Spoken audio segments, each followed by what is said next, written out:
Merci d'avoir pris le rendez-vous des actualités d'ici et d'ailleurs. L'Assemblée générale des Nations unies a adopté lundi une résolution visant à promouvoir une paix complète, juste et durable en Ukraine. Ce vote a une fois de plus mis en lumière les divisions au sein du continent africain, où les positions divergent face au conflit qui perdure depuis 2022. Avec un résultat de 93 voix pour, 18 contre et 65 abstentions, la résolution AES-11/L.10 a été approuvée bien que l'analyse des votes africains révèle une posture nuancée. 10 pays du continent ont soutenu le texte, 8 s'y sont opposés, tandis que 22 ont choisi l'abstention et 7 étaient absents. Parmi les États africains ayant voté en faveur de la résolution, on retrouve l'Égypte, la Côte d'Ivoire, le Nigeria et le Rwanda, des pays qui, de manière générale, adhèrent au principe de l'intégrité territoriale prôné par l'ONU.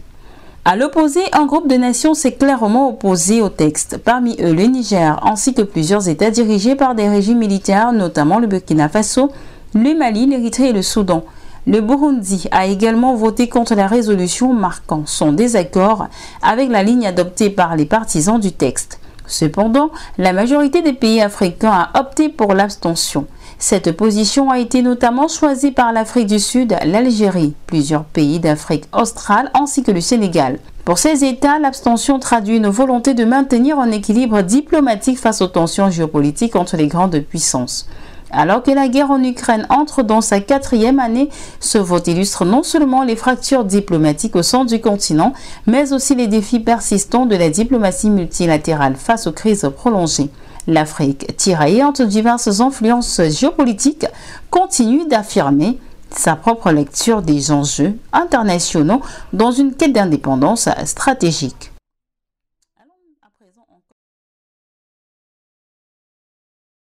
Toujours concernant l'Ukraine, parlons de cet accord entre Kiev et Washington sur les minerais ukrainiens.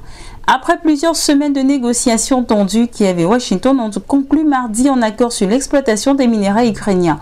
Les États-Unis auraient finalement renoncé à certaines exigences jugées inacceptables par l'Ukraine. Les États-Unis et l'Ukraine sont tombés d'accord sur les thèmes d'un pacte sur l'exploitation commune des ressources minières ukrainiennes. Cet accord est essentiel pour que Kiev puisse conserver le soutien de Washington à l'heure où le président américain tente de négocier avec Moscou la fin rapide de l'invasion russe qui vient d'entrer dans sa 4e année. Selon une source officielle citée par CNN, l'accord a pu être trouvé une fois que tout ce qui était inacceptable a été retiré du texte. En outre, il est désormais plus clairement expliqué comment cet accord contribuera à la sécurité et à la paix de l'Ukraine, estime cette source. Si les termes exacts du pacte ne sont pas connus, le projet d'accord discuté mardi ne prévoit plus que l'Ukraine doit contribuer à hauteur de 500 milliards de dollars à un fonds détenu par les États-Unis, comme l'exigeait Donald Trump lors des négociations, précise le New York Times. Il ne demande pas non plus à l'Ukraine de rembourser aux États-Unis le double du montant de toute aide américaine future. Une exigence que M. Zelensky avait comparée à l'imposition d'une dette à long terme à l'Ukraine, ajoute le quotidien. Selon le Financial Times, l'accord prévoit en revanche la création d'un fonds auquel l'Ukraine allouera 50% des futurs revenus de l'extraction de minerais, de pétrole et de gaz. Le fonds sera utilisé pour investir dans des projets en Ukraine. Mais les activités du fonds ne s'appliqueront pas aux ressources déjà incluses dans le budget de l'État ukrainien, ce qui signifie qu'elles n'affecteront pas les opérations de Naftogaz et d'Urnafta, les plus grands producteurs de pétrole et de gaz du pays, précise encore le quotidien économique.